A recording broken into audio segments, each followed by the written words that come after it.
awesome damage. Which, going back, I'm kind of surprised we don't see a Nomad on the board, because for this exact reason, that Nomad could be massive for that player below. Yeah, and we've talked about before in Villa matches where we've seen, I think Misfit Gaming run the Gridlock instead of the Nomad. This is a map where you can definitely make the Gridlock work. You're generally more worried about flanks upstairs rather than runouts. A map like Consulate, you really want the Nomad so that you can prevent those runouts, but on Villa the Gridlock could certainly work, and it seems like Tomato must be more comfortable on the Gridlock than the Nomad, and obviously it worked out the last round with him picking up 4 kills. Yeah, and P1, again, with being the opening death, and that's really unfortunate.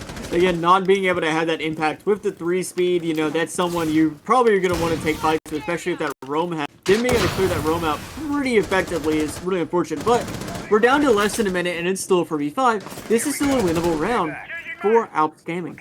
They're just going to have to be able to pull through, and they're going to pull through big, but the mute is actually causing a thorn for this Thermite who's trying to open up Vault Wall. But that's a great kill from Tomato as he takes out Snappy, who's holding a cheeky little angle on that couch. And he's about to get another from the looks of it. No, he just barely misses his shots as he hesitates a little too long. But we're still in a 3-4 situation. Still winnable for Alps as there's only 20 seconds around and Warriors off the board. Yeah, and once again, it might end up being big that they weren't able to get anybody into study and open up the study wall there. 10 seconds remaining. And yeah, it's looking like Alps is going to be able to close this one out. But not without Tomato getting one last kill, then getting taken out by Hero. And, you know, it's really interesting, and I want to wonder if Pi just is either tired at this point, did himself in that last game, or just hasn't had the chance to show his prowess, because that last game, we saw Pi come in huge, and I think he got, what was it, 17 kills? Around that board, so 17 or 18, so we know he can, but this time we see Tomato. I think Tomato's at 6 kills now? Yeah, so I guess it's the other food names' turn this time around. We'll see who gets their turn if they go to Chalet. Yeah, and it's been really interesting seeing this game, you know, these two just battling it out. We have Tomato Pie going through, and I guess it's the ketchup pie, but either way, they're going in and they're going big, and they're just making a mess everywhere as they're taking these fights on both these games. The problem is, Alps, that round, was able to make the adjustment. I thought the way that round started out that maybe it was going to be a frontline round again, especially with P1 going out that early again. But they did still waste more time. P1 specifically still managed to put it down to, I think, 1 minute, sub 1 minute before finally dying. So either way, from a roamer, you don't have to get kills. You just have to waste time. And then once it comes down to the site players having to take those final fights, it just makes it that much more likely that your final site players are going to be able to pull out that win. 10 seconds left before insertion. Yeah, and so now we're going to see Alps on a kitchen and dining defense, and we can see that I think they only have one player on the first floor right now. I'd imagine at least one is going to come back down and play in the site, but I'm sure they're going to have a very heavy presence up above as well.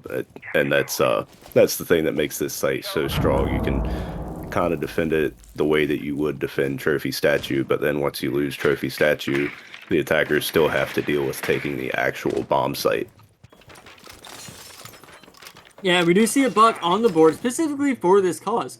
So they're going to come through, and it's also interesting. Did we just see Snappy running double shotgun? I see that wrong. I probably saw that wrong. I think I saw a secondary shotgun. Yeah, I think that was just secondary shotgun I saw. No, okay, good. Yeah, I was a little curious. I'm gonna be real. I was excited. I wanted to see it happen. You know, you love to see it. Either way, though, we do have some great operators on Frontline for making this push happen with the buck. So this is something, if they can get that top floor control, it's gonna be very, very hard for Alps to really hold off the rest of the round.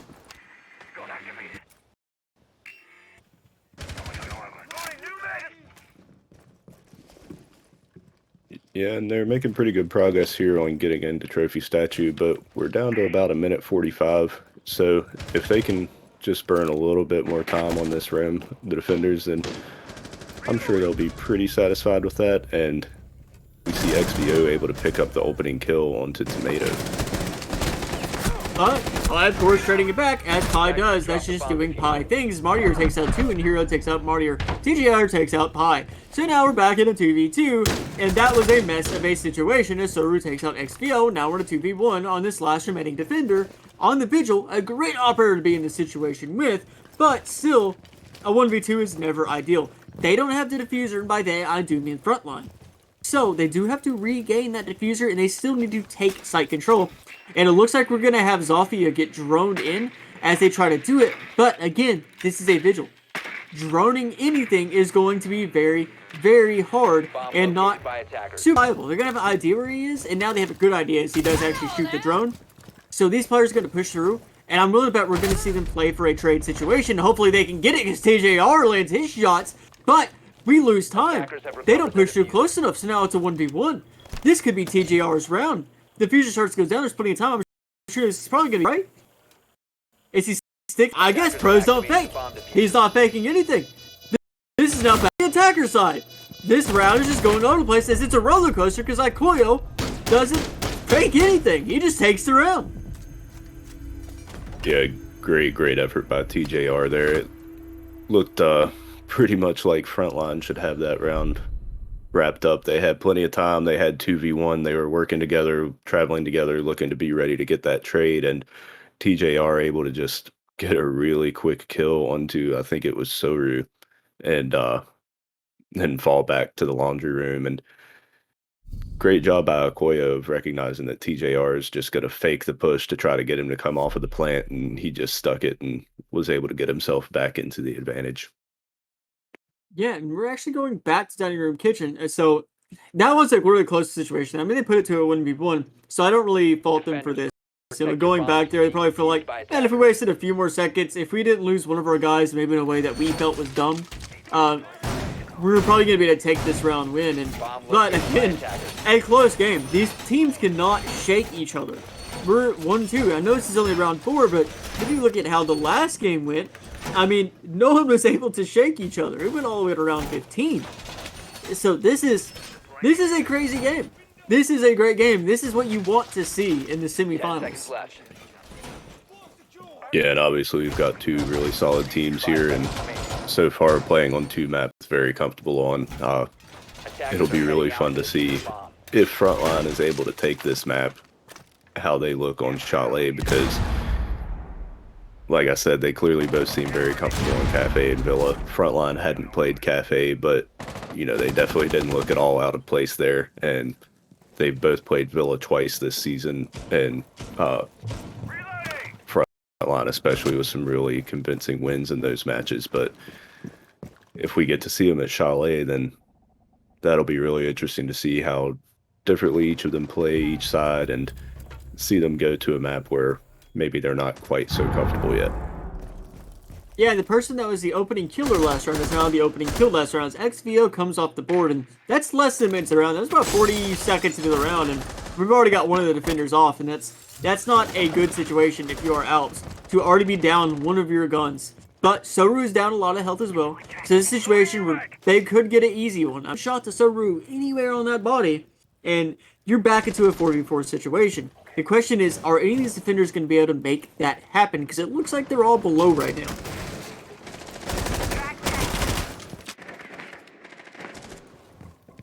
Yeah, so we're down to about 1:45, and all the defenders have fallen off. So if you're Frontline, you got to be pretty good about that. And now we see Ash going to work on the floor up there in the master bedroom. Rich, and they're going to work, they're going to work big time, because Buck is also putting a lot of holes in here. So if Ash and Buck putting all these holes in this floor, they're really teaming up on it, that's going to be a lot of holes, and it's going to be a lot of work done very fast, which really just shows a lot of teamwork, a lot of coordination. They want to get this done as fast as possible so they can get these angles open up above them and really start taking this site control and make it to his post plant is very, very convincing. And it looks like Ace is actually opening up another wall. Looks like he's opening. Yeah, he's getting this wall open up, getting ready for this push to go through, but Tomato takes out our players. That's Tomato's 7th kill of the round. It has a little bit over a 2.0 KD.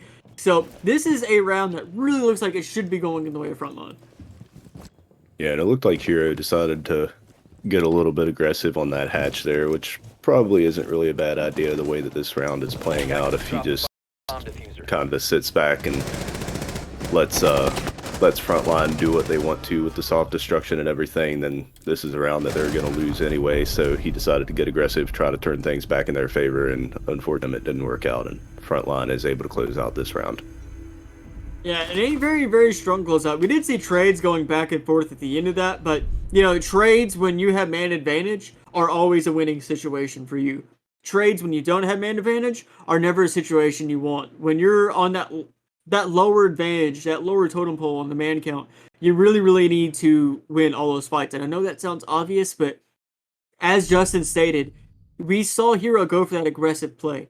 And that's really not a bad idea in that situation because you're trying to equalize it. You're trying to hurt those attackers at that point because you're already down. It's kind of, you're already looking like you're going to lose. Might as well take something that's really risky to maybe make you're not so much going to lose. So that's definitely something where I feel for Hero there. I can't say I wouldn't have done the same thing. It just sucks that it didn't work out for him. So now we'll see them go back to Plains and Games, which is the one site that they have been able to win. They lost it the first time around, won it the second time around. They have run the exact same lineup all 3 times now, so I'm pretty sure we also saw, Frontline went for the same take both times, at least from the start. They went for that clear across from Master. The first time around, once Frontline realized that they weren't going to have the time to get anybody in the study, they decided to rotate and go play it at Games instead of Plains. But the second time they tried to still just force their way in from top red into aviation, and it didn't work out. So if I'm Frontline here, then I'd like to see them, be a little bit quicker on getting to where they're ready to actually execute into this. Hopefully get that thermite rotated over into study where he can open up a wall to keep them from denying the plant with C4 and keep them from rotating through the vault. But if they're not able to do that, then recognize that in time that they can make an adjustment like they did the first time around. Yeah, and obviously they're very comfortable with these operators. I mean, we are seeing them bring these operators almost every single round now, all except for Ikoyo bringing Habana round 1, if I remember right. So this is definitely a situation where they're very comfortable with these operators, they're very comfortable with these attacks, or they know how to play with each other. So they do have one of these defenders trying to get a little aggressive, but he pushes back, and that's definitely smart for him to do that, because that was a death situation. But we do have a roamer below that looks like they may be ready to come up Astro stairs. There's another one looks like they're near. Yeah, we have seen Martyr go back and forth on playing the Ace and the Thermite, and that's one thing that I noticed about this lineup is really interesting, that they have Thermite as their only hard breacher, and that study wall is one that you really would kind of like to be able to breach from range. But as we see a couple of kills come out there, traded back and forth. But yeah, that study wall, if you have a Habana or an Ace, you actually don't even have to enter the study in order to open that wall. But with the Thermite, you actually have to go up and place his exothermic charge, of course. Obviously, that's not going to happen this round. But now it looks like we're already in a 2v4 situation. Looks like a Frontline round already. And we're seeing Pi. It looks like we're going to see him come alive again. And oh, it's so unfortunate. Ikoyo gets a flank on the Snappy. Snappy was ready for the person going through the smoke, not ready for the person taking top main. And so it's all up to Hero playing Vault. Gotta hold off this 1v4. This is an unwinnable situation. All he has is the SMG-11 and the shotgun and toes. He does take out Pi, but he's still going to take out these last 3. Diffuser's going down behind this game's bar, and he tries to swing on it, but Ikoyo swings on him instead in a swinger swung or gets situation, and Ikoyo wins it out. Yeah, and so far we're seeing a very good example of Pi in the chat there. I have your vault door. Apparently his teammate let him down there, but it's okay. They're still able to come up with the win. But as I was saying, so far we see Frontline really showing why Villa is such a strong map for them, and why this is the map that they chose first as the one that they were definitely going to come play. Like I said before this match, they They have a 7-1 win versus Lycus Academy, who's a very solid team, and a 7-2 win versus Air Force Gaming, who's still alive in the semifinals playing against POG champions tomorrow. So those are two really lopsided wins against really good teams on Villa, and it looks like they might be on their way to doing so once again. Yeah, and this is currently the final defending round for Alps Gaming on Villa. And, you know, this could be one where, again, we just see an attacker-sided map, and they come through on their attacking half and just start wrecking house. Either way, though, I mean, this is very, very good for Frontline. Already up 4 rounds. I mean, this is already, of course, looking like a potentially Frontline map, and therefore going to final map 3, which is Chalet, which is potentially going to be a very, very confusing mess of a situation, as Chalet has so little playtime. Yeah, honestly, I'm really looking forward to watching it and seeing how these two teams play it. I'm hoping that I don't end up, kind of at a loss for anything to talk about, since we haven't been able to see it played all that much at a competitive level. But it's definitely going to be a lot of fun to watch if we end up going there. Yeah, I'm excited for it. I just know my callouts on positioning and everything else is potentially going to be bad. They do have, it looks like P1 getting yellow ping, but P1 wins the fight. Taking out Tomato, taking out the hot hand. Great Mario answers back and takes out Hero, but again, I want to go back to P1 for a second. That was a great opening fight for him, as he takes out Soru also. Pi takes out Snappy, but P1 this round is just coming alive and clicking heads. So great. We needed to see that. We need to see that roamer. XVO takes out Mario. This looks like an Alps round, as we're in a 3v2 already. Pi and Ikoyo, great gunners, both still alive in the round. Are we going to get a freebie here from the drone hold? We do, as P1 is taken out in a very unfortunate way. Great catch there by Pi to notice P1 crawling along near the drone hole. And he does... I don't think he actually knew he was down at first, but once he saw the blood, he just had to finish it off at that point. So, we're in 2v2. We're back in a situation, you know, it's only halfway through the round and all this has happened. So this is back to being a situation where it's definitely winnable for Frontline. I mean, this is more than winnable for Frontline. They just got to play it smart. We have drones going through, which we only have 2 drones, and Pi is the only one with them. Ikoyo's drones are gone, so this is going to be where Pi is probably going to be droning Ikoyo in. And that's fine. Neither of these are necessarily operators that it's more important than the other for this exact take. It's just going to be a matter of going through and winning these fights, considering they don't have that diffuser. Yeah, and one thing I noticed there as Pi was there at 90 and shot the Valk cam is that we finally saw Valk being played, and really the round started out really, really well for the defenders, and it's looking even better now, and I'm really surprised that these teams haven't been running Valk more. These have been 2 maps that are pretty strong for Valk, especially Cafe, and that's the first time that we've seen her. Yeah, now it's up to Ikoyo in this 2v1 situation. He has a very high KD right now, all things considered. I think the highest in the lobby, but it doesn't really matter as he goes a little bit lower because XVO shuts him down. That is now a 2-4 scoreline. We're going now to Alps attacking half, and Frontline is going to their defending half. So we are up 2 extra rounds for Frontline. They had a very, very solid attacking half. Yeah, so we'll see if we're just going to get another attacker-sided matchup here, or if we're going to see another pretty lopsided Frontline win on Villa. They're going to go to Plains and Games for their first site, which is definitely not a surprise. That's generally the strongest site, and generally the site that teams will start out with. Yeah, and this could be a situation where they just turn back. And last game, let's go back 1 on Cafe. We saw Alps take a very early lead in a 4-2 lead, just as we just saw Frontline do, and Alps was attacking. So, this could just flip over and go the exact opposite situation. This may be Alps' chance now, since they're on attack, to come through and pull off another 4 rounds and throw us into overtime again. I mean, it happened once. There's no reason to think it can't happen again. So now, we're going to this Aviator Games defense, and we're seeing a very, very standard setup. Now, instead of a Wamai, or something along those lines, or maybe an extra deployable shield, we have an Aruni, but, as we stated in that last map, Aruni has become a very, very popular pick. Yeah, and I'm pretty sure this is the first time that we've seen her in this matchup. They didn't end up running her any in Cafe, I don't think. They did show her and 6-pick off of her, so this is going to be our first look at a Rooney between these two teams, and she's already all 3 of her gates up. I'm not sure where exactly they went. Okay, we see one on the bathroom door there to Astro. And there's one actually on Study going to top main door as well. Gotcha, so yeah, that's going to slow down the attackers a little bit on if they choose to clear across from Study, which, from Master, which obviously a lot of teams will often do. Loading new mag.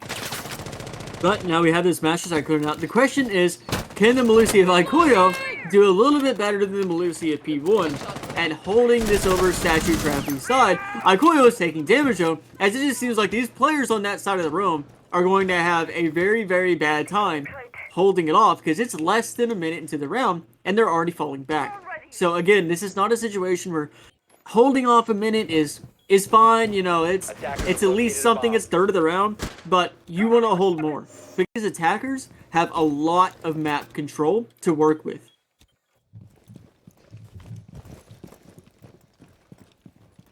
Yeah, if you're Alps Gaming, you got to be feeling pretty good about the time management here, but now we're down to about a minute and a half, and they're still not quite all the way over to red stairs, so definitely would like to see them pick up the pace a little bit here. And like we talked about before on the front legs, they were never able to get that control with enough time to rotate a hard breacher over around to Study, and that just makes it really, really dangerous and difficult to push in and try to actually execute onto the site to get a plant down. Especially when C4s are in the game and they take out P1. So that's your Zofia off the board now. And we do see this Maestro being a little annoying with his utility to take out those air jabs. So that's pretty solid use of those Evil Eyes to get rid of those air jabs. Make sure your flanks are still alive and your roamers still have the ability to make a massive impact late round if they need to. Now we do see a little bit of that Study side push actually coming out. As these players are going to try to clear through here, but they're having a lot of trouble. Now Subaru's taking out XVO. That's both of your range soft breachers off the board, and that's also your hard breacher off the board as Tomato takes out Snappy. It's up to TJR and Hero in this 2v5 situation with only 20 seconds to make something happen. They do manage to take down Pi, and they're going to finish him off as well, but Hero and TJR, these guys still have a hard push. Ikoyo goes as well at the same time. Martyr, Tomato, and Zoru have a very, very strong hold here. All you have to do is not get too aggressive, but Martyr takes a TGR, gets the Alda, and it really just goes burr if you hold on that trigger. That's exactly what he did. And then they're going to keep going as Martyr takes out the other one as well, because the Alda does not stop. Yeah, so a very solid first defense there from Frontline.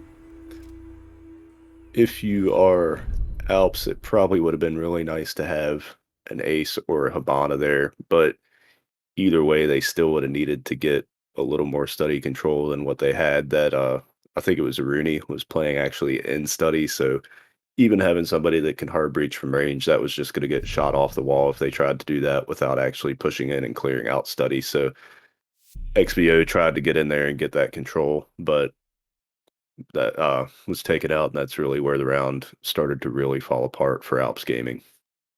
Now, a couple things on that Study hold I would like to point out that I'm very impressed by. And one of them, I definitely feel was intentional. The other one, I don't know if it was necessarily intentional or if it was just a really lucky situation. We did see the Rooney playing on that Study hatch, and that's something I love as a Rooney, is that she can do. Position where you know you might need to fall back, which playing in that corner of Study, that's a very do or die position for most operators, because if they push through there, you're kind of screwed. But with a Rooney, you can just punch the hatch below you and drop and run. So a Rooney for that. So I appreciate that. The other part, though, on the other hand, we did see Ash actually tried to take out one or both of those Surya gates that were on that Study side, but I believe it was Ikoyo on the Maestro. I don't recall. Let me go back on this. But Maestro that actually pushed up and made it to where that Surya gate disappeared, and thus that Ash breach charge that was shot through just hit a wall and was wasted. And that was something I don't necessarily think was intentional, because that'd be really hard to do intentionally. But either way, it worked out big for Frontline.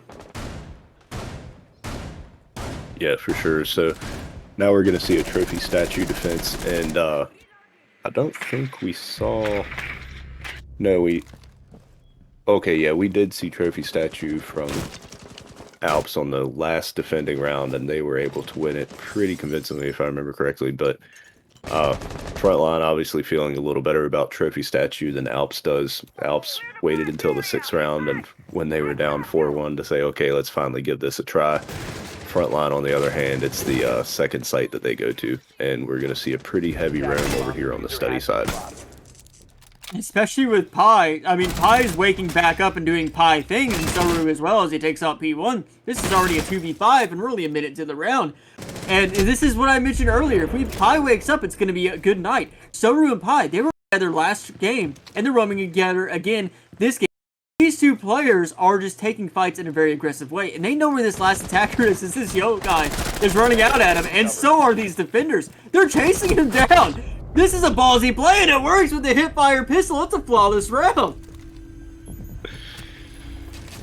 Yeah, and again, we're seeing why Frontline picked Villa, and why it's such a strong map for them. Yeah, I do believe these are two evenly matched teams, no matter what. I just believe Frontline is the better Villa team, for sure. This is just... Frontline is insanely comfortable on this map. Every time they've gone here, they've won very well. And this time is no difference.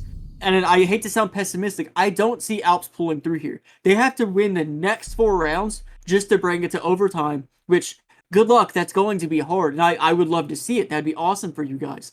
But Frontline is so good on Villa. They know how to play it, and they've proven it. The very end there, they got overly aggressive to an insane degree, and they still managed to make it work because they know what they're doing here.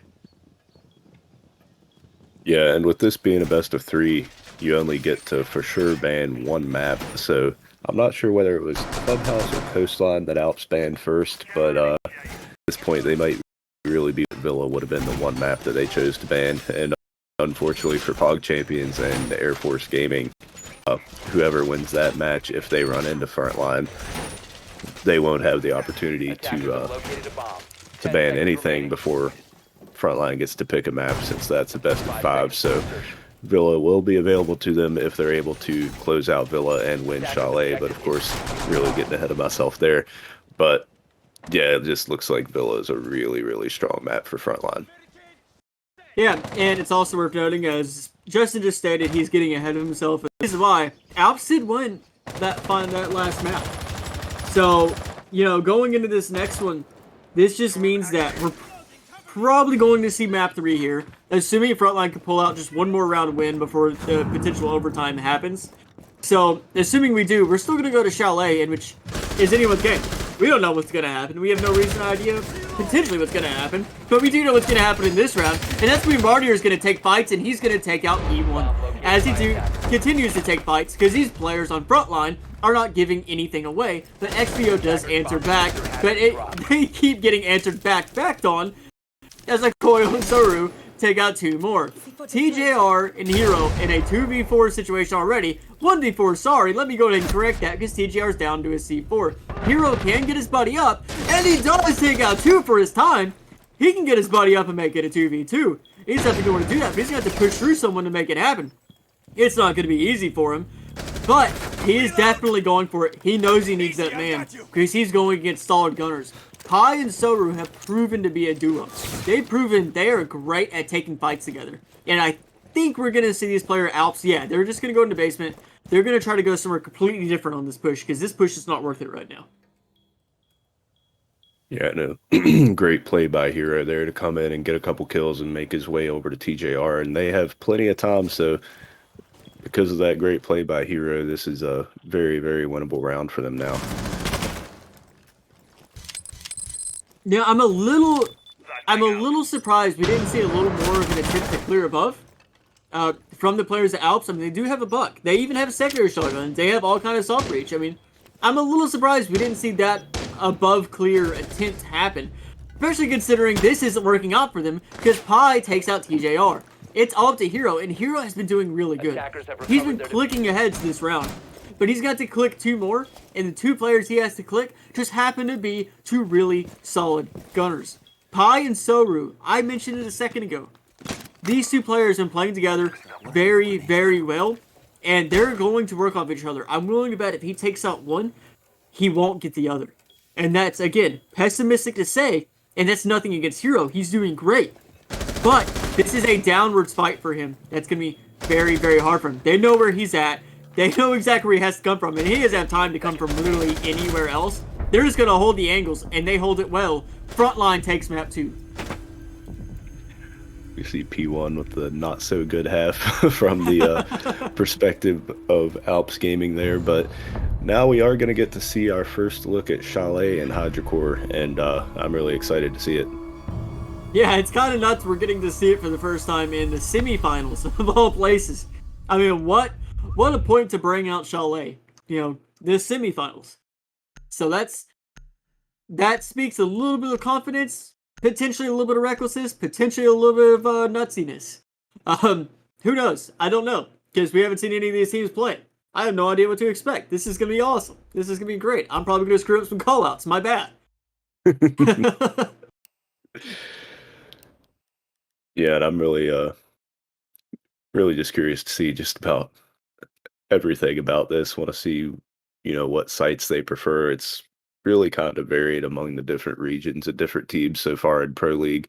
The basement used to be a very strong, very popular site on Chalet before the rework, but now since it's been reworked and brought back into the competitive map pool, so far in Europe and LATAM, I'm not sure about APAC, but in Europe and Brazil, the basement has been the least played site, and in North America, it's been played 5 or 6 times, but the attackers have won it every single time. So it seems like the Chalet basement definitely isn't what it used to be, or at least the teams haven't quite figured out the optimal setup yet, if it is going to be anywhere near what it used to be.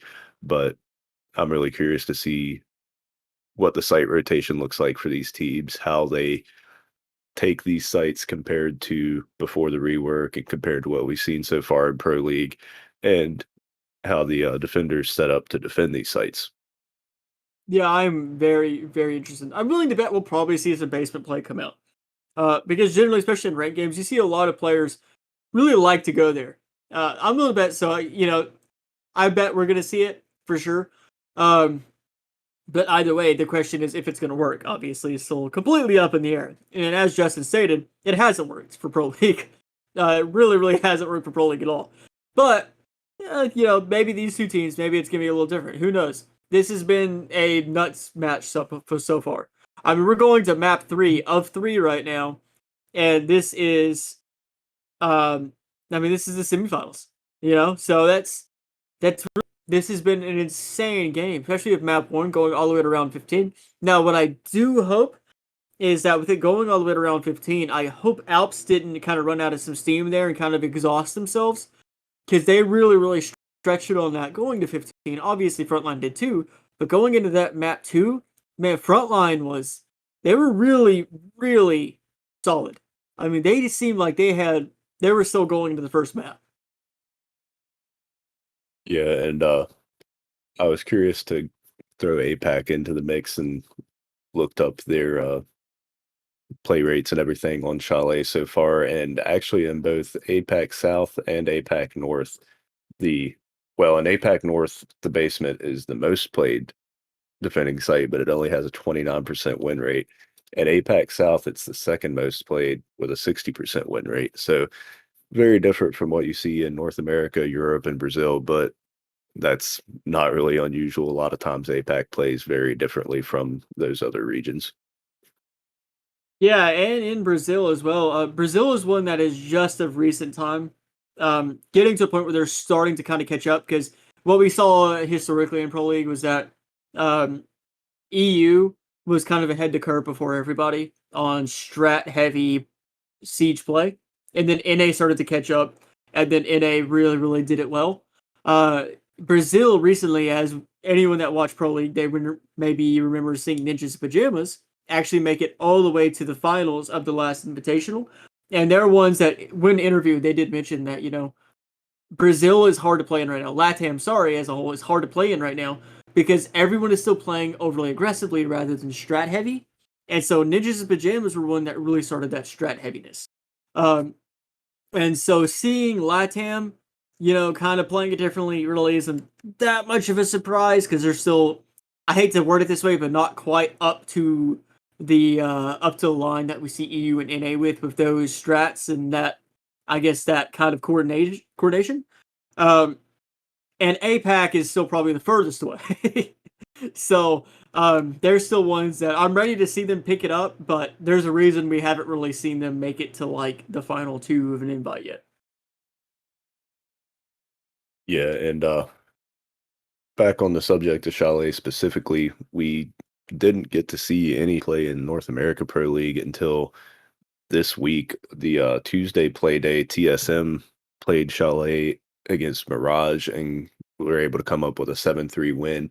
And then on Wednesday, SSG took TSM right back to Chalet and were able to take them to overtime. So obviously TSM is a team that's very willing to play Chalet, and SSG obviously felt like they could really quickly and go over the VODs from that Tuesday matchup. And we definitely saw some rounds where it looked like they were really able to find some holes in those TSM defenses and really take advantage of what they saw when they played against Mirage on Tuesday. Yeah, and it's what we're sitting there. Obviously, if you're looking for some strats to kind of work off of, TSM, obviously, as far as early Chalet, play goes, they've got something down, and it seems to work pretty well. I mean, taking up Mirage and SSG, there's no slouch teams. Both teams have some handicaps. Mirage being so fresh, and SSG losing their IGL of Canadian and having to replace with Luke. But either way, that doesn't change the fact that SSG is one of those teams that is insanely good at making strats for new maps. For maps in general, but still, this being a newer map, I could have expected them to see them win even with that handicap. But it doesn't really matter what I say, as it seems like these players are ready to go. So we're going to go and get into Chalet, I believe. And yeah, we are. We're going to go into Chalet, Alps Gaming starting defense, Frontline starting attack. Let's see who wins this game, because this is map 3 of 3. No matter what, this is it. Yeah, really curious to see the bans here, whether we see some kind of wacky stuff because it's Chalet and it's a map that we haven't really seen very much in comp play yet, or if we see teams kind of fall back on the really reliable, really typical bans like Thatcher, Mira, and things like that. We do see the zero ban again from Alps, so it seems like that's something that they're really targeting Frontline on. Obviously, it didn't work out for them on Villa, but Frontline showed on Cafe that they really like to play zero, so they're not going to get to play him here. Yeah, that's what that's actually more interesting to me. Maybe they're afraid of the potential flank cams that are getting set up. I think the zero ban is probably just slightly odd. I do think it has to be a bit of a target ban to see you get banned out 2 maps in a row now after Frontline did show a really, really solid use of him on map 1. Maverick ban is not surprising. Mirror ban obviously not surprising as well because Mirror's not going to play a single time today. But the Maverick ban is not too surprising because there are some walls that are very good to get open here. So that's to be expected. But Thatcher's on the board again. 2 out of 3 maps. Thatcher's on the board. Yeah, and if I remember correctly, TSM ran a lot of zero on Chalet, and obviously with them being a team that played it twice before anybody else played it in North America, obviously they're a team that's very comfortable in Chalet. So the fact that they're running him probably means that they see him as a pretty strong operator on Chalet, and so not sure if these teams really, I'd imagine they probably at least checked out a little bit of what TSM and SSG and Mirage did on Chalet before coming into this match. Yeah, I'm very, very excited to see how these teams prepared for this. Now, we don't actually see any Waldenau right now, which could be 6-picked. Kaid is banned, so that is one that they're not going to want to deal with. And I mean, when Thatcher's on the board, Kaid isn't going to be as insanely strong in a lot of ways. He's not really hard to deal with when you have a Thatcher. But I'd be curious to see if we see any maybe bandit tricking potentially come out. This isn't like an insane map to do it on like it is on CCTV cache defense for a clubhouse. But either way, it doesn't look like we're getting any wall denial, as these players of Alps decided that they're just going to defend the walls with their guns. Yeah, and we were curious to see what sites they prefer, and we see them going to the top floor first, which I'd say has, to me, looked like the strongest site so far. I'm not sure statistically. It looks like, well, in North America, it was played. Let me see here.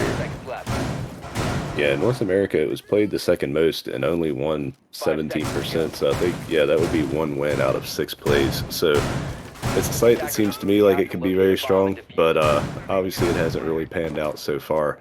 We do see them making footholds in those walls there, looking towards the library stairs, and that's something that I definitely expected, either footholds or flat out opening that up. It looks like they're going to go with footholds, and they're going to really extend over towards the library. So from those library stairs, they can deny any plant there, and from those walls over towards K9. Now, Hero does get caught out. They do see him, but he does manage to get rid of the Gemini. They do know about where he is, but he does fall back quite a bit as he's playing around Solarium. Now, I'm kind of interested because what we do see very different than what we saw in Pro League is we saw a lot of deployable shields over around like that library, upper fireplace side to really hold things off, but that is a grenade from Tomato. Really not even giving Hero a chance there. Opening kill of the round and the game comes with a well-timed in place frag grenade, getting him through the floor. Great opening kill. Yeah, great job by Tomato there, making it look like attackers get C4s now. Yeah, absolutely. But Snappy does come back and he takes out Pie. And Pie has been great this game, but so is Tomato, as Tomato takes back on Snappy. So there goes Smoke. I mean, that's not the operator you want to lose early in the round. By any means, that's probably the one you want to least lose early in the round. So we're already in a 4v3, and Frontline has a great lead here, but they do have Soru going down, and we do have P1 taking out Tomato. So it's currently a 3v2 unless they can get Soru up, and rip Zofia not longer having withstand. Haha, that really sucks for you. But they're going to get him up anyways, but he's going to get swung on! They're not getting anything up as P1 swings it. That's his 3rd kill in the game as he finishes off Soru. It's Altai Koyo now on the Thatcher to go in and take out these last 3 players. Yeah, and at first I thought this was looking like a really, really good round for Frontline. It looked like Alps really committed a lot to extending out over towards the library side, and then Frontline went for a Solarium take. Obviously, they were able to get that frag grenade kill right off the bat.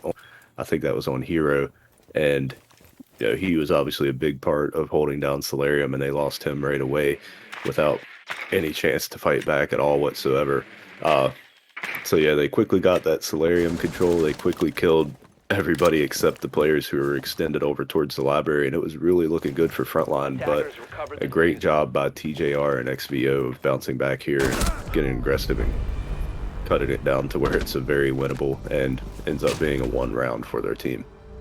Yeah, I really thought Frontline was going to take this round, I cannot lie. The way that started to play out, they started to get some man advantage. Especially the way the opening kill went, I mean, that's such a free kill that you don't have to lose really anything other than your frag grenade, and that's what you want to use your frag grenade on anyways.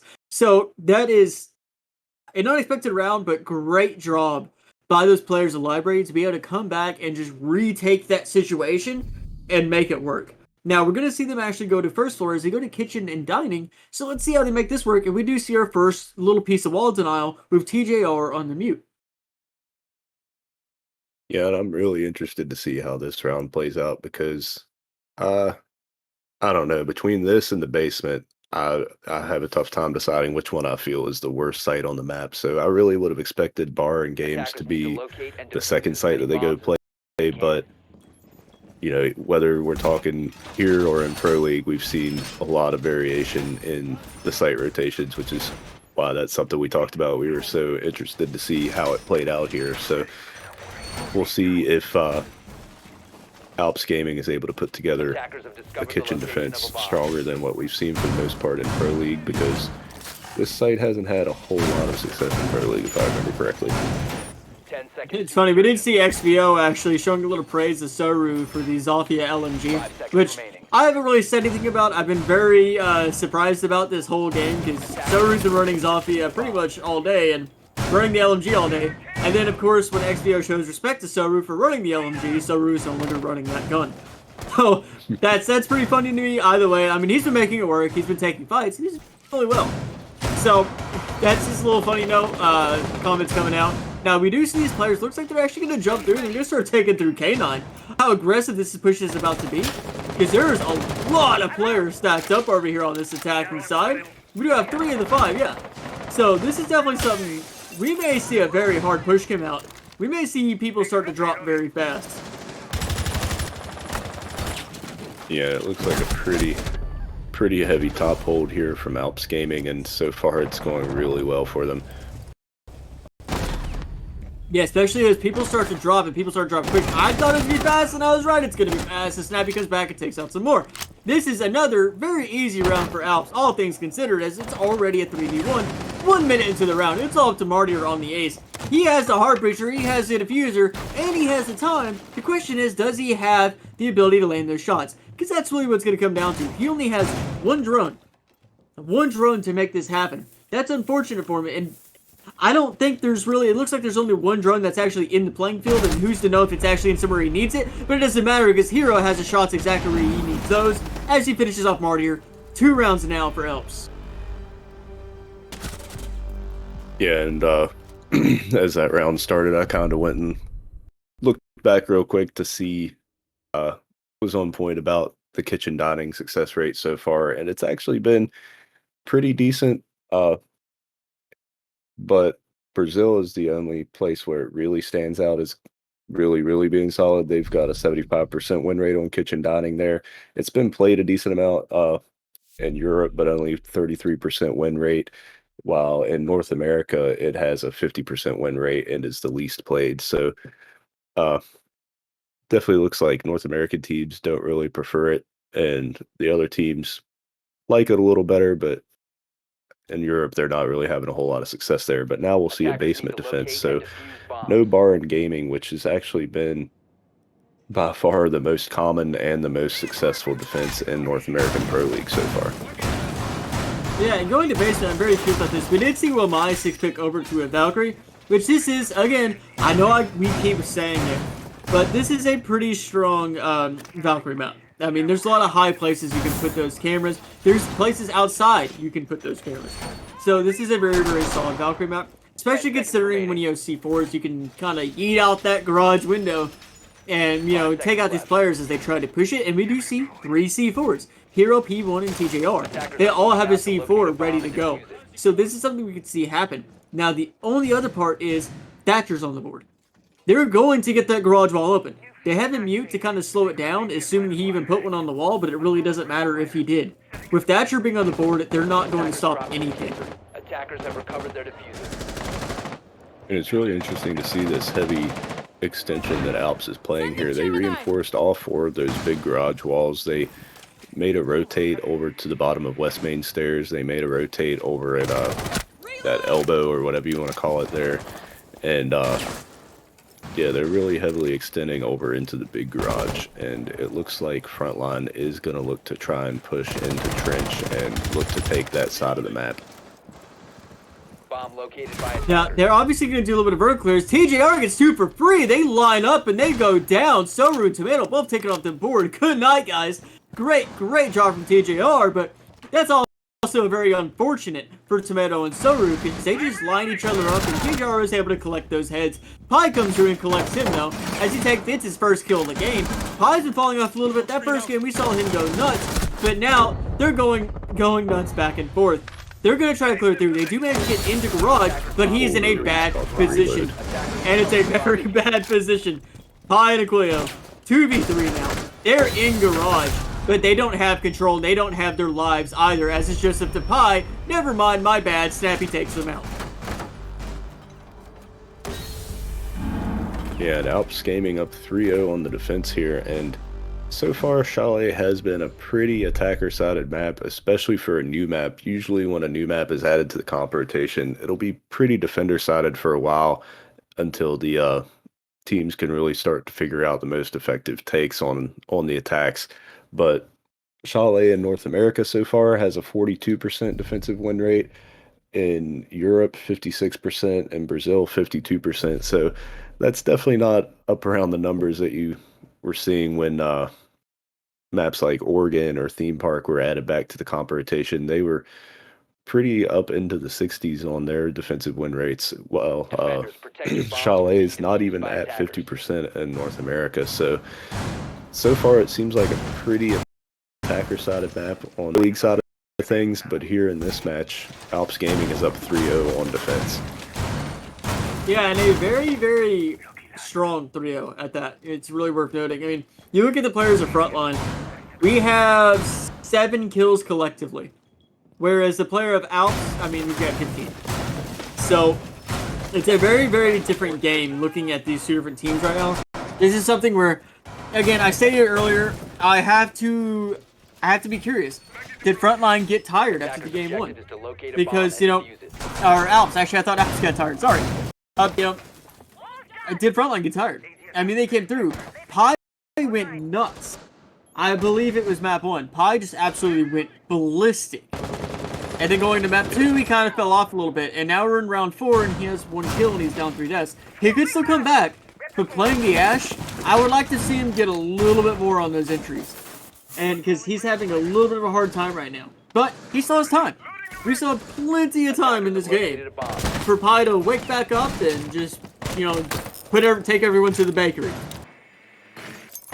Yeah, and here on the Alps Gaming side, we see them go right back to that top floor, so it looks like they're probably going to stick with the same 3-site rotation, at least so far. That's what they're doing. But they also have the exact same defender lineup, and it looks like a very similar, if not the exact same setup here. So we'll see if Frontline is able to make the adjustments needed to pick up a win this time around.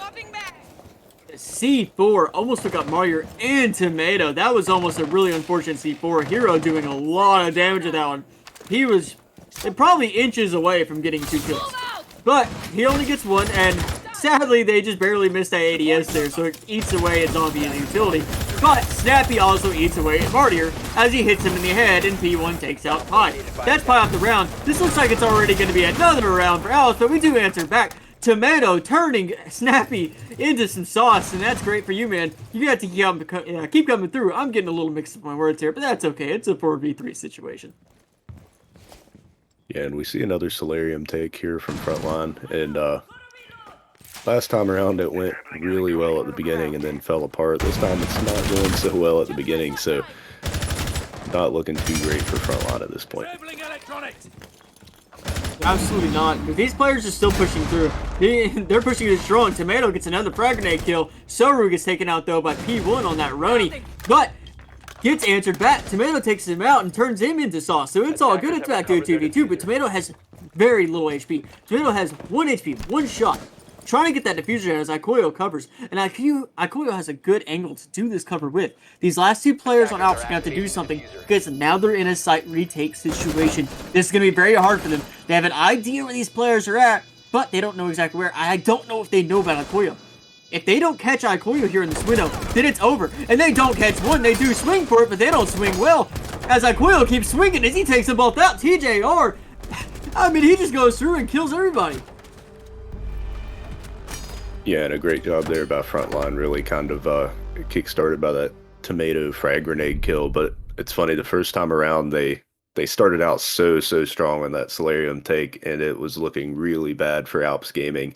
And then this time around, it didn't have nearly as strong of a start, and so it really felt like if they couldn't close out that first one, then they're really in trouble this time around. But they were able to hang in there and really do a much better job of actually executing onto the site and doing what they needed to do to get that plant down before those players extended over into the library side were able to have the impact that they had the first time.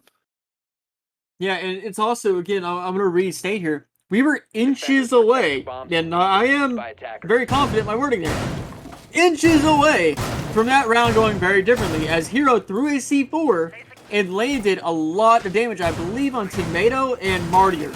A lot of damage. Had it landed inches closer to them, that would have been 2 kills right off the board, almost a guaranteed Alps round at that point. But it doesn't matter, as XVO is taking some damage as well. I don't really know from here. I'm guessing from Snappy probably making a rotate. So great shot to Snappy. Very unfortunate for XBO.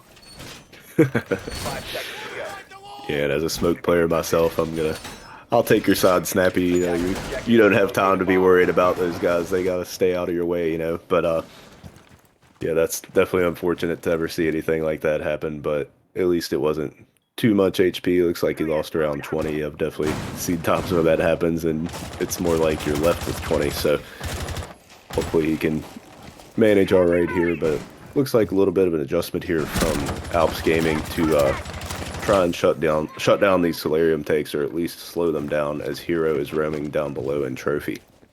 Yeah, we see Hero on a very aggressive roam here, and he's completely falling back, and that's definitely, I 100% agree with. He did what he needed to do. They knew where he was playing before around top Solarium, kind of on the stairs. Oh, we have almost a bad situation come out there for one of these players. If someone would have just shot the window, that would have been good night for somebody. But either way, Hero falling back was definitely a smart play. He wasted some time, he made them scared. Now he's going back to site, and he's going to go back to hold. And I'm willing to bet he's probably going to go closer to Solarium where he's been normally playing. But either way, these players on the attacking side, they're pushing through, and they actually have Solarium control. As we see Soru just in here. I mean, they're going to keep going through, they're going to keep pushing out. One thing that's really interesting here, the defender lineup has been the exact same all 3 times that they defended this site. The attacker lineup has been the exact same in all 5 rounds. So these teams definitely have, you know, seemed to got their defaults down, laid those out, but don't see a whole lot of changing it up yet. And that's not too surprising on a map that's so new to the competitive pool. Now, a lot of shots come down. PGR actually takes out Mario. Mario goes down as well. Snappy takes now Mario with the smoke, and Tomato takes out XDL. Man, we're in a 4v2 already. 4v1 because it's all Pie now. Pie's gonna have to take out 4 fights. He does take out one as he takes out Snappy, but he's got to come back through. He's got to take out PGR, P1 Hero as he does take out Hero. This is a winnable situation for him. He's in a 1v2. He still has about a minute, and he has the diffuser. This is a very winnable situation. He just got to play a little smart. Do these defenders always planting? It doesn't look like they do. They're going to push up. They're trying to make it fake. But again, pros do not fake. This is down. Pie. This is a winnable situation. It's a retake, but he loses it out as P1, the man that is 1 letter away from also being Pie, takes him out and shows that he is secure, and he is really, really alpha on that P1 right now. Defenders disabled the diffuser. Yeah, great effort there by Pie, but just not quite enough. Great shot there by P1 after Pie landed some great shots of his own to even get to where that was as winnable of a situation as it was. Yeah, that was definitely a situation where Pie could have won that. So that was great. That was great for him. I have to give him props for that. That was nuts. So awesome for him. We do see jokes coming out. That's fine. I stand by what I said. But, you know, that was definitely a situation where Pie could have won that. He put himself in a great spot there. I got to give him props. He did a great job. And I know he still ended up losing the round, but not bad. We're on 4-1 right now. If you're Frontline, you want to take one more round to make this kind of a 4-2 split, which is really, really normal. Attackers need to locate and defuse bombs. Yeah, so we're going to see them go back to kitchen dining here. So it looks like Alps Gaming is not going to play the bar and gaming site at all. So we'll see if Frontline has a little higher opinion of that site than Alps Gaming does. But going to see another kitchen defense here. And let's see, I think we have the same lineup as the first time around. Yeah, it is. No. We've got a smoke. Wait, no, the smoke was picked the castle, I think. So, yeah, we do have the same lineup as the first time around on their kitchen defense. Yeah, last time they went to that kitchen defense, I mean, we saw a lot of these players on, it's really trying to push through from Frontline, really trying to push through this K9 side, and they went down a very bad way. So, I'm really curious what they're going to do to kind of change this up, because that was a rough take for them. And, I mean, it could have worked out very fast, the shots were landed against them, and that's really all you can say about it. I wouldn't be too surprised to see some kind of rush here from Frontline, because last time around we saw a huge vertical presence from Alps Gaming, and on the last map on the reading defense, reading attack on Frontline side, we saw that they were able to recognize the very standard cocktail hold on the reading defense and said, we're just going to rush in and plant. And it looks like that's pretty much what they're going for here, and it's working out pretty well for them so far.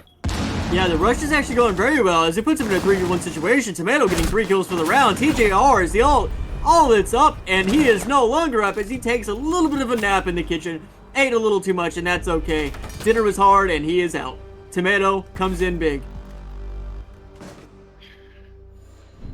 So we see Alps Gaming go 4-2 on their defending half as we switch over to Frontline's half and Frontline's defending half. And so yeah, now I'm really curious to see what sites they prefer and if we continue to see a defender-sided chalet or if Alps is able to have a strong attack and close this out. Yeah, and again, I know everyone watching this is probably aware, but if you're just tuning in, this is a best of 3, and this is the 3. This is map 3 right now. Whoever wins this map, it's done. There is overtime, and at which point it'll be the first to pick up 2 rounds within overtime. But either way, I mean, this is it. Whoever wins this goes on to the finals next weekend. So this is very, very important that, Frontline really managed to make a comeback on their defense side, which is 100% fair to believe that they can do. I mean, it's a new map. This could just be a very defender-sided game right now. Yeah, and we see that Frontline is going to go with the top floor for their first defense, just like we saw from Alps Gaming. Alps Gaming seemed to like kitchen for their second site. I'm really curious to see if Frontline feels the same way about it. I'm not surprised about top floor being the first choice. I would kind of think that either top floor or bar and gaming would be the top choice for most teams, but it's very new to the competitive pool. I could be wrong about that, and obviously in the case of Alps Gaming, that assumption is wrong, as bar and gaming is the one site that they didn't play at all. So we'll see if Frontline decides to go to bar and gaming at any point. But what we do see Alps doing, it looks like they're going to do a very, very hard library side clear. If you see 4 of these players stacking up around the library, I'm not too sure where the 5th is, but when we have this many players all pushing through library, they're probably going to push through, and I'm willing to bet they're going to try to get this very, very fast. Drones are coming out. They're realizing that no one's even holding the side of the map. There is Jackal. He's over around K9, and that kind of makes sense. I mean, he is Jackal. But all these players, they're going to go through. No one is even contesting this library side whatsoever. So they're getting a lot of map control for free right now. The question is it going to pay off for Frontline to not contest that side of the map? Because they're not killing any time. I mean, they're getting K9 wall open for free. They're getting a lot done for free right now, and Frontline is giving it to them. Yeah, and on the other side, we saw Alps Gaming go with a pretty heavy extension over towards Library, but Frontline went for those Solarium takes. Now on this side, we saw Frontline put a lot of focus over towards the Solarium, and Alps Gaming goes for the Library side take. So probably would have been a good idea for Frontline to recognize, hey, they're really heavily defending Library, so obviously they feel Library takes are a strong strategy here, and they might want to run those themselves. But so far, it's going pretty well for Frontline as they get the opening kill. Yeah, Tomato 11-4 right now, really proving he's the sauce boss. And Pie coming out and taking out Snapper. So that's really awesome for Pie, man. He's coming through, he's taking him to the bakery, man. But they're in a 3v5 now. I mean, these players of Alps, they're already in a bad situation. And at first, when I thought that this was not going to work out in the way of Frontline, it seems to be doing just that, proving me wrong. Shout out to them, my bad, guys. But either way, we're in a 2v4 now, as we have Ikoyo going away, and losing Smoke is unfortunate, but it doesn't really matter because everyone else is losing their lives. Second kill for Pie, about to get a third, and there it goes. Pie takes out a hero, 3 kills for Pie in the round.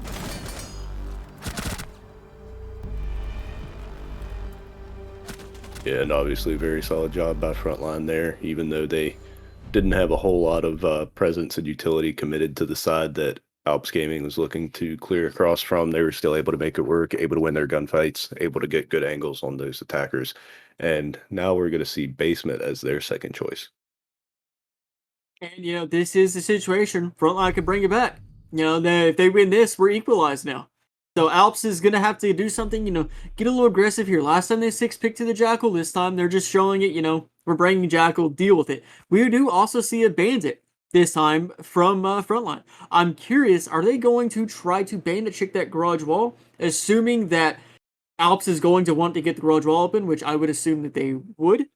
So I'm very curious to see this hold, but then again, that's not really much of a surprise, I guess, considering this is the first time seeing it in the entire season. I'm very curious to see every hold. Attackers have located a bomb. Yeah, and it's worth noting that Frontline is the team that banned Maverick, so they might have done that with some bandit tricking on this snowmobile wall in mind, so definitely wouldn't be surprised to see them attempt that here. No, and that could be very interesting. Now, the only thing that's going to play against that is Frontline is also going to need to hold above that garage wall, assuming that Alps kind of reads into this bandit tricking and decides just to go above and do kind of a vertical clear to get rid of these batteries instead, because that is definitely something you could do on this map. So, if they do want to commit to any kind of bandit tricking, and just assuming they are, that is something that's going to have to be read by both teams. It does look like we do see bandit over by the garage wall, so I'm guessing that is exactly what we're getting. Now, question is, are these players of Alps going to read this?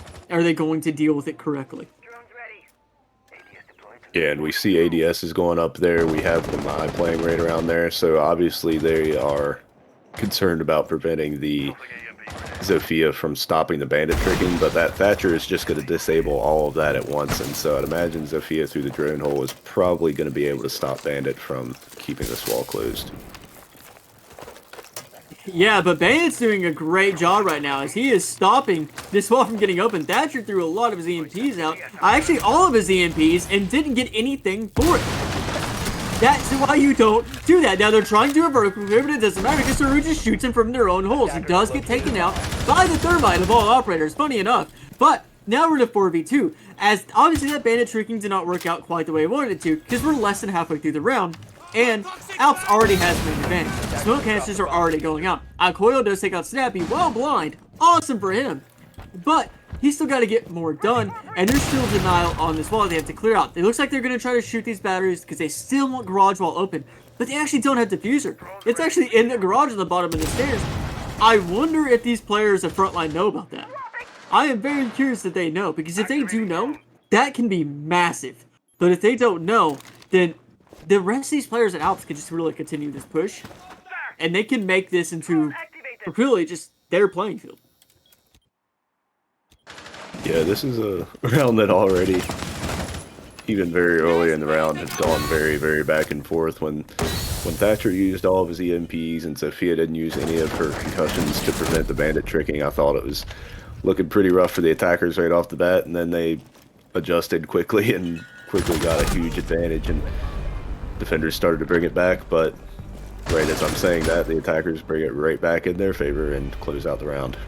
Yeah, P1 gets a freebie there, right on the leg of that final player, and that's really unfortunate. He obviously just wasn't aware that his leg was showing, and again, that is an odd angle, but just as I stated, basement's one where you need to make some kind of commitment to hold above. They did not make near enough commitment to hold above. Soru did his job bandit tricking that wall, and he did a great job of it. Granted, and no offense to XVO, I'd say some of that as the Thatcher was definitely wasted. You know, when you have a bandit like that and you just yeet all your EMPs all at once, that's not really going to do much to a bandit. He's going to be able to just keep going. And so that's what happened, and then they didn't get the wall open like that. So that's very unfortunate. I would like to see a little more vertical hold. And even bigger than the Thatcher using all his EMPs at once like that is the Zofia not using the concussion grenades at all. There's that drone hole there. I'm pretty sure there's nothing keeping her from just shooting her concussion through that drone hole, and obviously we see that Frontline is committing a lot of utility to trying to protect from that, but with Thatcher, that utility is all just a huge waste because one toss of an EMP and everything there is disabled, and Zofia can go ahead and send in her concussion as Thermite blows the wall. But we didn't see that from them last time. I'm curious to see if they make that adjustment or if they just right off the bat go for the more vertical take. And obviously on the flip side of that, want to see what Frontline does in order to prevent that vertical pressure. Yeah, and this could be very interesting. Oh no. Great shot from P1, taking out XVO. Apparently, XVO actually had a banned skin on, I guess. So that's unfortunate. But they're going to have a little bit more trouble getting this wall open. And we do see that there's concussions coming out, so trying to deal with them. Actually, a Capital coming out now. Very, very smart adjustment. That is a great adjustment from Alps. I really, really appreciate seeing that happen. Great read from them. Either way, though, that puts us in a 4v5, but less than a minute into the round, and the wall is open. So this is what they had trouble getting done last time, that they get done very easily in a 4v5 situation.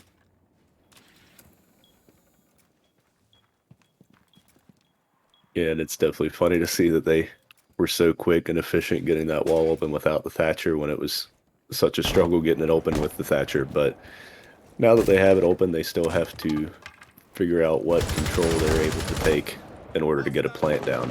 They're going to have to get that player out of connector so that they can get in and plant. The old default plant spot was always over there by those garbage cans, and the thing about that is a player from connector can just shoot through the garbage can to get the kill there. In Pro League matches I've seen so far since the rework, I've seen a lot more teams plant right up against the wall over in like the southeast corner. So curious to see what they go for here and what Frontline does to prevent it.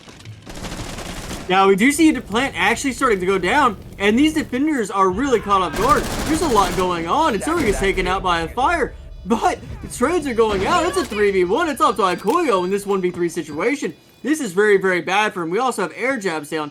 Ikuyo is at a really, really rough spot here as he tries to do a retake. He has SMG-11 and he has a shotgun in hand. This is not a great loadout for this 1v3 situation, especially when you're already roaming. And I don't believe he still has all three of his smoke canisters. That could help him, but he keeps hitting every air jab on the way down. He has about 12 seconds to get on that diffuser and stick it to make this happen. He takes out Snappy, but it's pretty much already not enough. This round is over as far as I'm concerned. He has no hope here because he has to stick it right now, and these attackers can just rush through and get a freebie on him, and there it goes as P1 gets the final kill on Ikuyo. Great round from Alps. That puts them in a very, very strong situation for this game and putting them into the finals.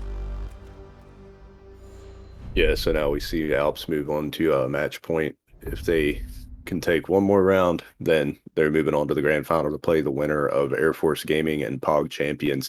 We did see that they put down the old default plant up against the trash can there, and at one point, I think it was Tomato had a chance that he could have just sprayed through that trash can in case they were going for that plant, which obviously it's very new to the actual reworked map, but that was always the default plant on the old chalet, and so pretty good idea to just spray through that trash can, but he didn't know where it was going down. He didn't take that chance and rushed in and was picked off by a player outside the breach. So a little surprising to see that he didn't go for that spray through the trash can to prevent the plant, but now we'll see them go back to the top floor.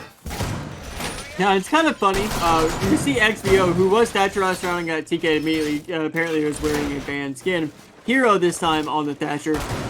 So obviously, they feel the need to bring that Thatcher, but XBO can't bring it because of a banned skin. Somebody's got to bring it, so they're just going to do a role swap there. And that's fine. Usually, if you're someone that wants to play Ash or whatever, Thatcher is a really, really solid fragger, all things considered. He's got a decent loadout, and he's got a very easy-to-use utility. You know, you just throw it and forget it, kind of. So, either way, though, going back to this top, and Frontline's going to want to hold this one out. This is match point right now. They need to win this round and the two following to put it into overtime, or they're out, and Alps continues on to the finals. So this is a game that has gone very differently, but I mean, this whole match on this best of three has been neck and neck non-stop. But Frontline have a decisive win this time, and Alps having a decent lead this time.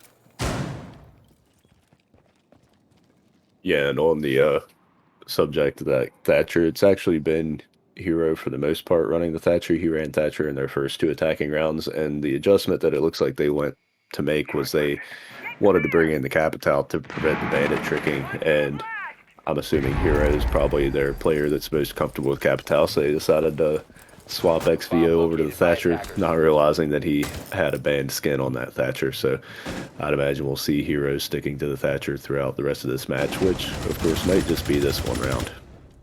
Yeah, especially with Snappy getting an opening kill on Tomato. That's top frag off the board. Tomato 12 kills and 7 deaths. He's doing great.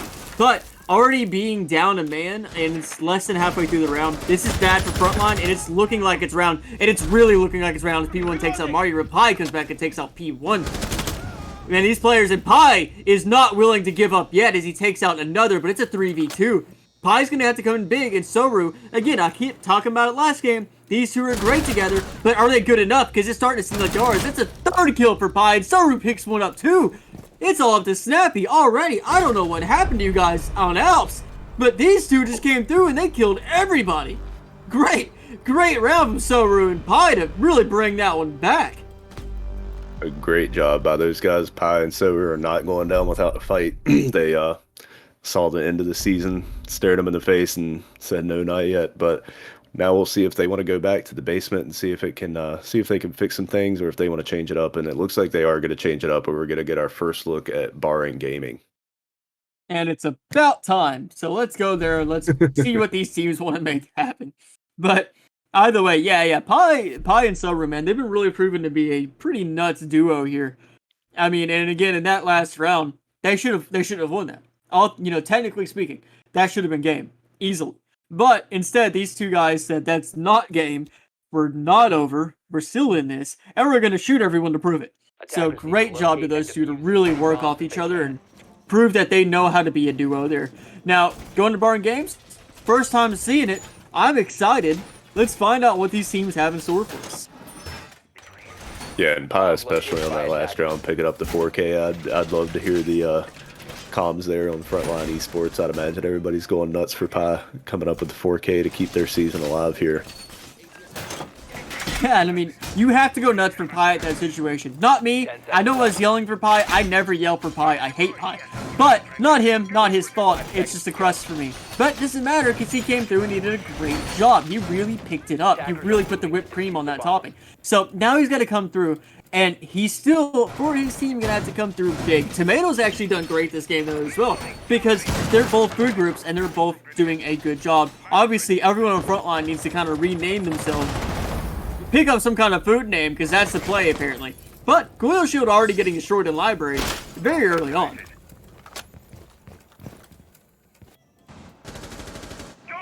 Yeah, it looks like a pretty heavy library hold, and a little bit of, I think we had a little bit of a horizontal extension on the top floor, so that's pretty much what I expected for this site. You can really do a lot to deny the entry from the library, and so looks like that's what Frontline is going to look to do here.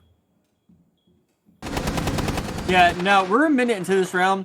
Not a lot has really happened here, as these players of Alps are really trying to find their footing into this round. I mean, this is the first time we've seen this site all game. So these players are trying to find their footings. It looks like Frontline are a little wary of any potential basement pushes that might be happening. I'm not sure what Tomato thinks is down there. I don't think we actually have anybody in the basement.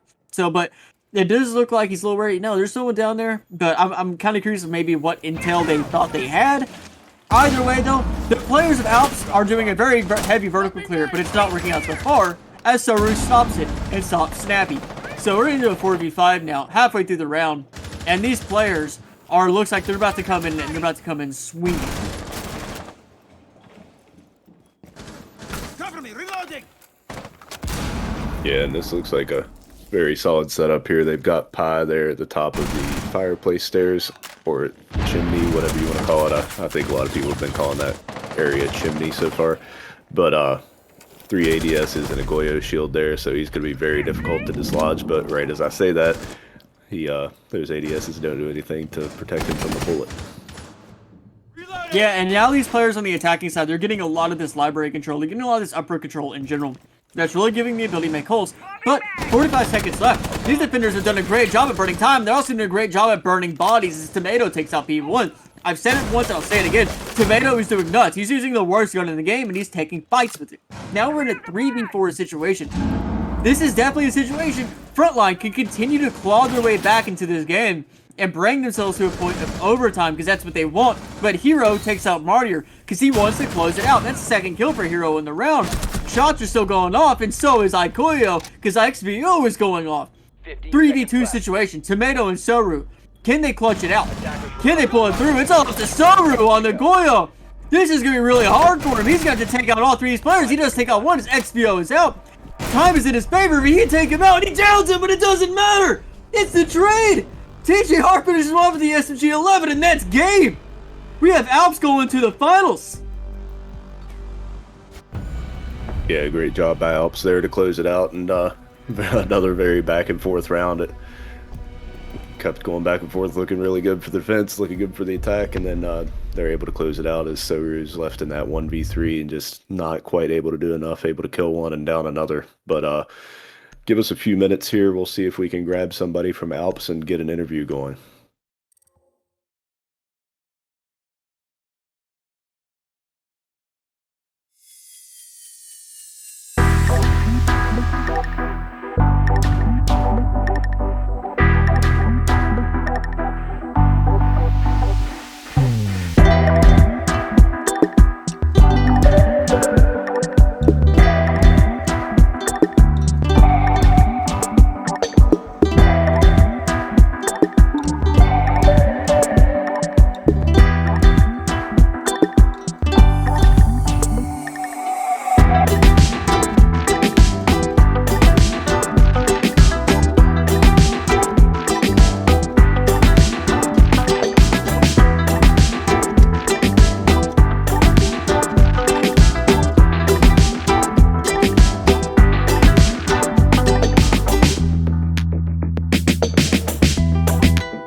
Okay, we are back, and we're with Snappy from Alpine eSports, or Alps, sorry. That was a great win. I'm very happy with how we. Overall, that was probably one of the best I've played. My teammates have played. It was very competitive through. Yeah, congratulations, man. It was a lot of fun to watch, a lot of fun to cast. It was very back and two very solid teams, clearly, and I'm really looking forward to seeing you guys up against the winner of Air Force Gaming and POG Champions. What do you feel like you guys did differently from Frontline eSports that allowed you to come out on top with What we did differently is we constantly adapt to how they were pushing. We're abusing one sort of attack on our defense. We quickly switched, and we quickly come out on top the next round. And then what we were really well organized, and we really came together at the end, and we really made great pushes. And then on the cafe game, we just won the clutches that we needed to. Yeah, Cafe especially. I definitely agree. I could see the agility with Chalet being a map that's so new to the competitive pool and having to deal with adjusting on the fly and everything. We saw that it looked like you guys on the master defenses were really extended out towards the library, but Frontline went for the Solarium takes, and you guys were able to make an adjustment and really clamp down on that. Yeah, we enclosed on those pushes because they were very one-sided. So we got to make sure that we're not overextended and we come back to site. Now, I have a question. So, when you guys went to Villa, Yeah. Frontline is a very, very good Villa team. So, that's really worth noting. They are a solid Villa team. Probably, and this is no shade thrown to anyone else currently within probably the best Villa team we've seen. But Yeah. you guys really went down, lost for you guys. So how are you feeling going into map 3? We knew prior on how tough Villa was going to be, but we wanted to challenge him. That's why we didn't ban it. But that was a rough game. A lot of screaming. Had that map down, and we didn't really have much choice in how we were going to play that.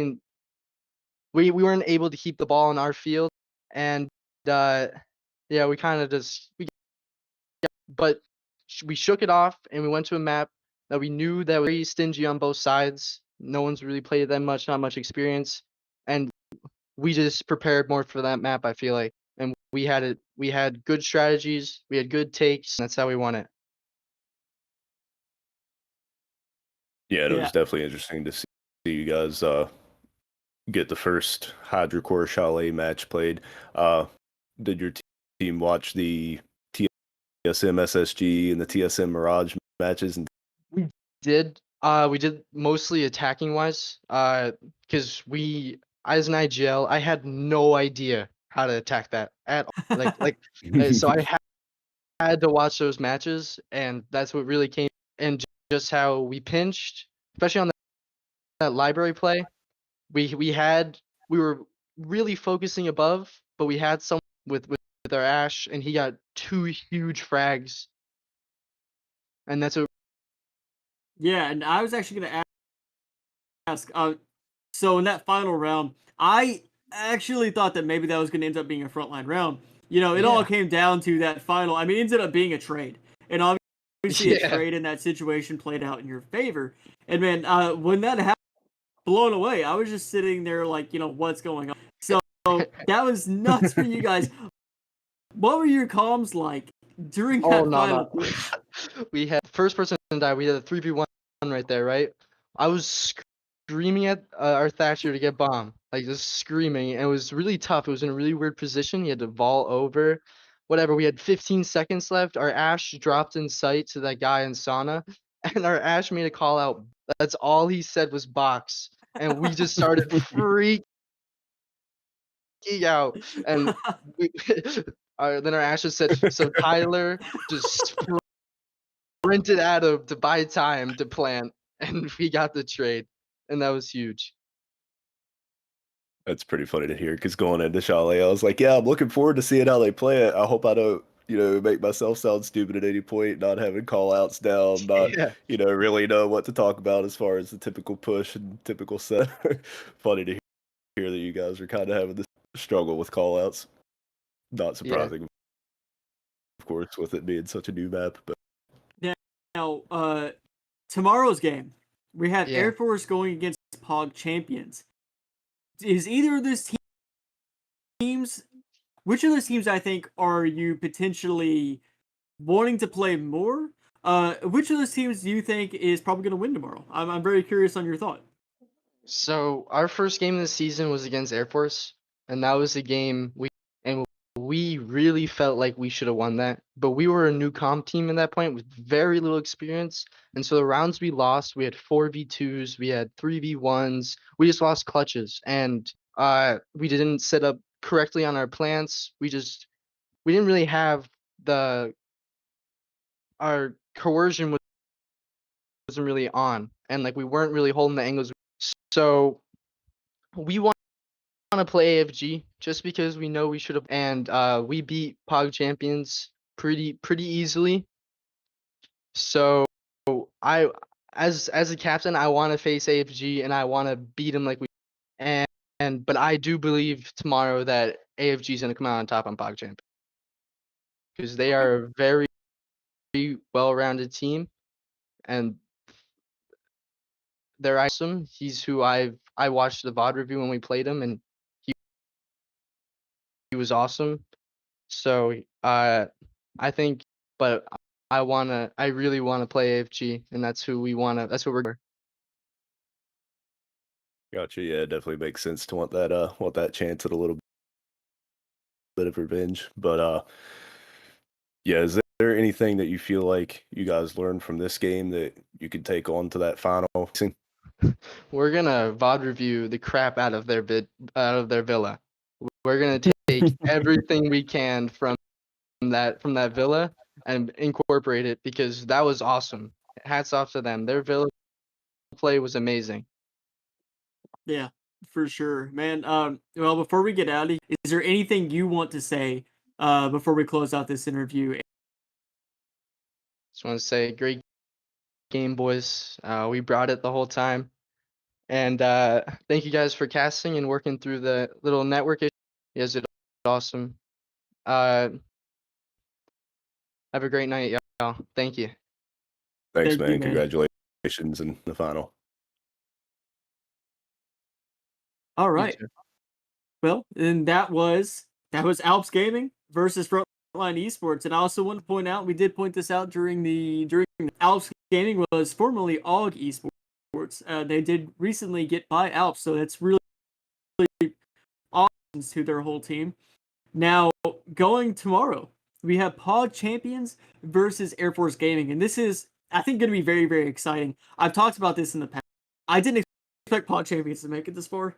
I don't think Pod Champions expected to make it this far.